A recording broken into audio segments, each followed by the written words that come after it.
Hello and welcome to all of you. मेरे पीछे आप जो ये फोटो देख रहे हैं सैफ अली खान की, हाल ही में इन पर हमला हुआ था, लेकिन हम उसके बारे में डिस्कस नहीं करेंगे। हम डिस्कस करेंगे एनिमी प्रॉपर्टी एक्ट के बारे में। एनिमी प्रॉपर्टी एक्ट के तहत इनकी प्रॉपर्टी लगभग 15,000 करोड़ की जो प्रॉपर्टी है वो अब भारत सरकार के कब्जे में जा सकती है, यानी कि वो जब्त हो सकती है। और ये जो प्रॉपर्टीज हैं ये आपको मध्य प्रदेश में मिलेंगी। भोपाल और रायसेन नाम का जो एरिया है मध्य प्रदेश में, वहां पर इनकी काफी सारी पुश्तैनी प्रॉपर्टीज है, लगभग 15,000 करोड़ की, जो अब सरकार जब्त करने वाली है, ऐसा हो सकता है। देखिए, मेनली एनिमी प्रॉपर्टी एक्ट यानी कि शत्रु संपत्ति अधिनियम क्या होता है ये आपको थोड़ा समझना पड़ेगा। सालों पहले 1947 में जब भारत पाकिस्तान का विभाजन हुआ था, उस दौरान जितने भी लोग विभाजन के बाद भारत से पाकिस्तान चले गए थे, उन लोगों की जो संपत्ति है उस पर भारत सरकार चाहे तो अपना कब्जा जमा सकती है, यानी कि भारत सरकार उसको जब्त कर सकते हैं। ये प्रावधान है इसके तहत। अब बात को जरा समझिए। यहां पर शत्रु संपत्तियां क्या होती, जैसा कि बताया है कि केंद्र सरकार ने सैफ अली खान की भोपाल स्थित संपत्तियों को शत्रु संपत्ति अधिनियम 1968 के तहत जब्त करने का केंद्र सरकार के पास ये पावर है। ठीक है, यहां से ये जानना जरूरी है कि एनिमी प्रॉपर्टी एक्ट के तहत भारत सरकार उन लोगों की संपत्ति पर दावा कर सकती है जो 1947 में बंटवारे के बाद पाकिस्तान चले गए थे। और सैफ अली खान के पटौदी परिवार की भोपाल की संपत्तियां भी इसी श्रेणी में आती है। देखो, बात को समझना। अब आप सोचोगे कि सैफ अली खान तो यही है, उनकी पूरी फैमिली यही है, उनके पिताजी भारत में रहते थे, तो फिर इनकी प्रॉपर्टी कैसे शत्रु संपत्ति अधिनियम में आई? इनकी फैमिली से तो कोई पाकिस्तान गया नहीं। तो ऐसा बिल्कुल भी नहीं है। यहां पर आप थोड़ा सा देखिए, high court, Madhya Pradesh high court ने इनकी प्रॉपर्टी पर जो स्टे लगा हुआ था उस स्टे को ही हटा दिया है। मतलब बात को जरा समझना।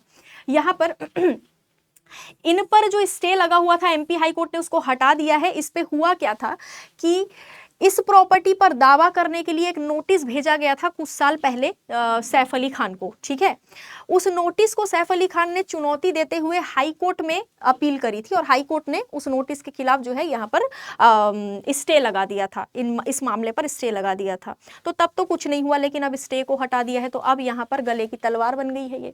गौरतलब है कि मध्य प्रदेश हाईकोर्ट ने साल 2015 में इस मामले की सुनवाई तब शुरू करी थी जब मुंबई स्थित एनिमी प्रॉपर्टी कस्टोडियन ऑफिस की ओर से भोपाल के नवाब की जमीन को सरकारी संपत्ति घोषित कर दिया गया था। इसको सरकारी संपत्ति ऑलरेडी घोषित कर दिया गया था, 2015 की बात है, तब सुनवाई चल रही थी। इसके बाद पटौदी फैमिली को नोटिस जारी करा गया, इनकी फैमिली को, जिसके बाद जवाब में सैफ अली खान ने इस नोटिस को हाई कोर्ट में चुनौती दे दी और संपत्ति पर स्टे ले लिया। अब देखो, किसी चीज पर स्टे लग जाता है तो वो सालों साल का हो जाता है, तो इनको भी लगा कि यार स्टे लगा रहेगा कुछ नहीं होगा, लेकिन अब स्टे हट गया है। सैफ अली खान की जिन संपत्तियों पर जब्त होने का खतरा मंडरा रहा है वो मैं आपको अभी बताऊंगी कि कौन गया था पाकिस्तान, क्यों ऐसा हुआ। इनके भोपाल और रायसेन की प्रॉपर्टीज इसमें शामिल है, जिसमें फ्लैग स्टाफ हाउस है, नूर उस सबा पैलेस है, दार उस सलाम है, हबीबी का बंगला है, अहमदाबाद पैलेस है, कोहे फिजा शामिल है। मतलब ये सारी की सारी चीजें उन संपत्तियों में शामिल है जो इस प्रॉपर्टी एक्ट के तहत आ रही है, जो जब्त हो सकती है। ठीक है, अब यहाँ पर देखेंगे आप कि ये आखिर हुआ क्यों। 1947 तक भोपाल एक रियासत था, ये तो हम सभी को पता है।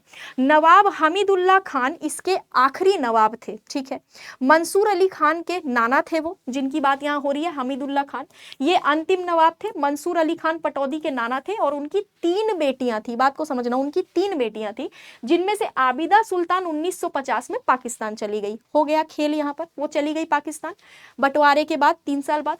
उनकी दूसरी बेटी साजिदा सुल्तान भारत में ही रही। उन्होंने सैफ अली खान के दादा नवाब इफ्तिखार अली खान पटौदी से शादी कर ली।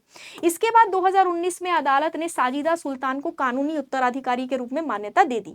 सैफ अली खान को संपत्तियों का एक हिस्सा विरासत में मिल गया, लेकिन उनकी दादी की जो बड़ी बहन थी आबिदा, जिसके बारे में मैंने आपको ऊपर बताया, वो तो चली गई थी पाकिस्तान, और उनके पाकिस्तान जाने के चक्कर में उनकी प्रॉपर्टी जो है वो शत्रु संपत्ति अधिनियम के तहत आ गई। और अब तक तो स्टे लग चुका था, लेकिन अब वो स्टे हट गया है, तो सबसे बड़ा इशू यही क्रिएट हो गया। तो अब कभी भी ऐसा हो सकता है कि सैफ अली खान की जो प्रॉपर्टीज है उनको सरकार जब्त कर ले। मतलब आप ये सोचो, जब से ये साल शुरू हुआ है सैफ अली खान का ऐसा लग रहा है बुरा दिन शुरू हो गया है। कुछ ना कुछ लगाई हो, बट बाकी हम यही चाहेंगे कि सबकी लाइफ अच्छी हो, सब कुछ अच्छा चलता रहे। आगे जो भी अपडेट आएगा वो भी हम डिस्कस करेंगे। आज के लिए इतना ही। Thank you so much.